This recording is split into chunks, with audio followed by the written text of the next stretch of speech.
2026 में सावन का अत्यंत पवित्र और पावन महीना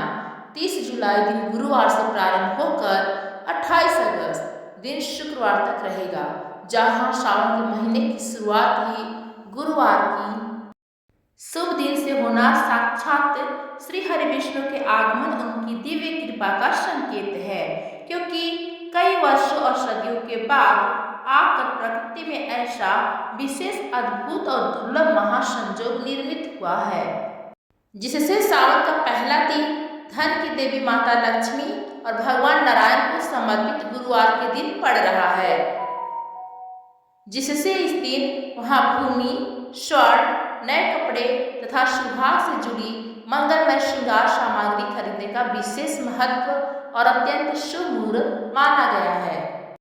इस वर्ष सावन के पावन मास में कुल 4 सोमवार के अति शुभ व्रत पड़ेंगे, जिसमें प्रथम सोमवार का व्रत 3 अगस्त के दिन श्रद्धापूर्वक मनाया जाएगा। द्वितीय सोमवार का व्रत 10 अगस्त को पड़ेगा। तृतीय सोमवार का व्रत 17 अगस्त के दिन पूरी आस्था के साथ रखा जाएगा और चतुर्थ और अंतिम सोमवार व्रत की पावन तिथि 24 अगस्त होगी। इसके पश्चात 28 अगस्त को सावन मास की पूर्णाहुति और समाप्ति होगी और इसी अत्यंत पवित्र दिन बहनें अपने भाइयों की कलाइयों पर रक्षा सूत्र यानी राखी बांधकर उनके दीर्घायु होने की कामना करेंगी। शास्त्रों और पुराणों के अनुसार सावन महीना सुहागन महिलाओं तथा कुंवारी कन्याओं के लिए सर्वथा उत्तम और परम कल्याणकारी माना गया है, जिसमें सुहागिनों की पैर की एड़ी से लेकर सिर के शीर्ष भाग तक की बहुत ही अहम भूमिका होती है और इस महीने में महिलाओं का झूला झूलना तथा सावन की पवित्र वर्षा की बूंद में स्नान करना शारीरिक और आध्यात्मिक दृष्टि से सर्वश्रेष्ठ माना जाता है। परंतु इस दौरान अनजाने में की गई कुछ छोटी सी चूक, जैसे काला या पूरी तरह से सफेद वस्त्र धारण करना, गलत समय पर मंदिर की घंटी बजाना या सुहाग की मर्यादा का पालन न करना, आपकी संपूर्ण पूजा और संचित पुण्य को शून्य कर सकता है, क्योंकि महीना सिर्फ उपवास रखने का नहीं, बल्कि अखंड सौभाग्य के उन दिव्य नियमों को जीवन में अपनाने का है जो मनुष्य की सोई हुई किस्मत को मात्र 24 घंटे में बदल सकती है। भगवान भोलेनाथ अघोरी दानी है, जो बाहरी आडंबरों की नहीं बल्कि अपने भक्तों के सच्चे भाव, असीम प्रेम और निर्मल हृदय के भूखे होते हैं। तभी तो शिव पुराण में स्पष्ट रूप से बताया गया है कि सावन के पवित्र महीने में यदि घर का कोई भी एक सदस्य प्रतिदिन पूर्ण श्रद्धा के साथ तांबे के एक शुद्ध लोटे जल में जल भरकर उसमें थोड़ा सा पवित्र गंगा जल और कोई भी एक सुंदर लाल पुष्प डालकर शिवलिंग पर अर्पित कर देता है, तो भोले बाबा प्रसन्न होकर उसके पूरे परिवार को धन्य धान से माला माल कर देते हैं और सभी संकटों को तत्काल नाश कर देते हैं, क्योंकि सावन मास में भगवान शिव माता पार्वती के साथ पृथ्वी लोक पर आकर अपने प्रत्येक सच्चे भक्त के घर में साक्षात वास करते हैं। सुहागन महिलाओं के लिए सावन सोमवार के साथ साथ माता पार्वती के निमित्त मंगला गौरी का व्रत रखने का भी विधान है,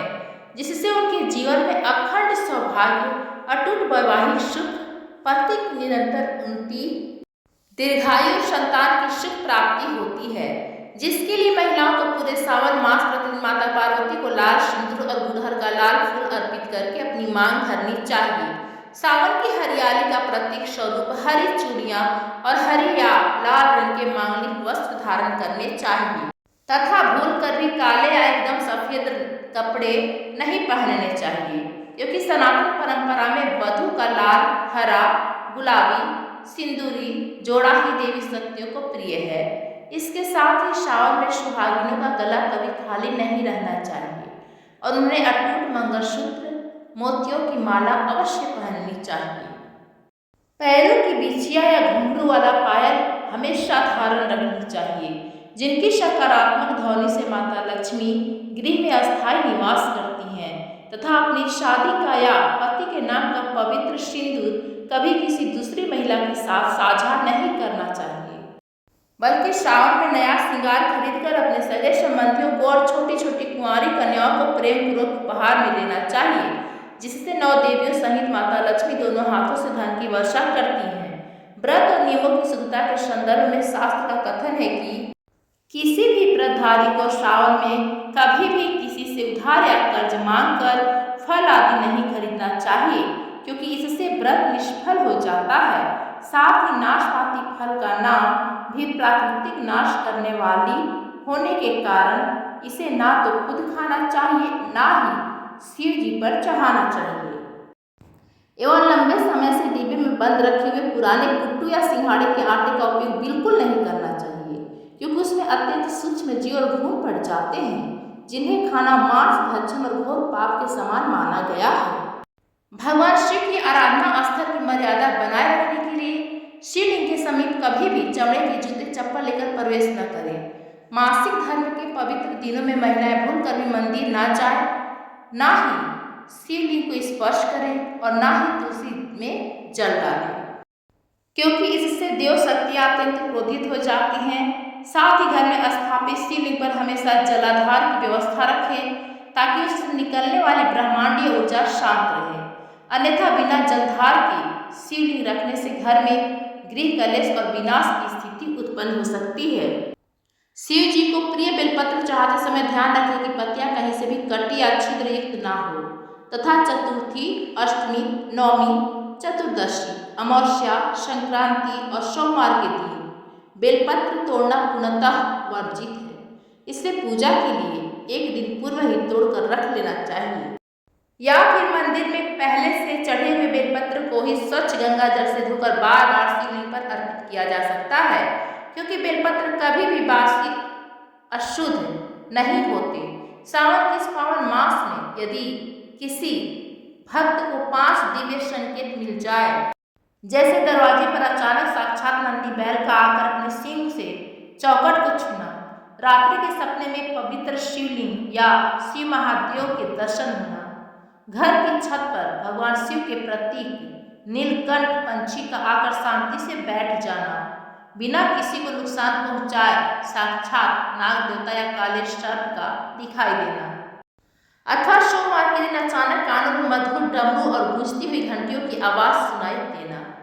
तो इस बात का प्रत्यक्ष प्रमाण है कि महादेव आपकी अनन्य भक्ति से अत्यंत प्रसन्न हो चुके हैं और आपके जीवन के सारे कष्ट, दरिद्रता और आर्थिक संकट दूर करके आपको समृद्ध बनाने वाले हैं।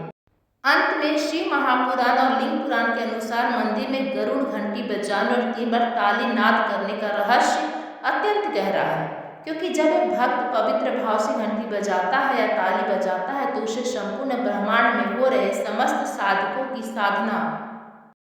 तप और तीर्थ का पुण्य सीधे उस व्यक्ति के खाते में आ जाता है, जिससे उसका भाग एकदम से प्रबल हो जाता है। परंतु दोपहर 11 बजे से 3 बजे तक रात्रि में 11 बजे के बाद जब देवताओं के शयन और विश्राम का समय होता है और मंदिर के पट बंद होते हैं,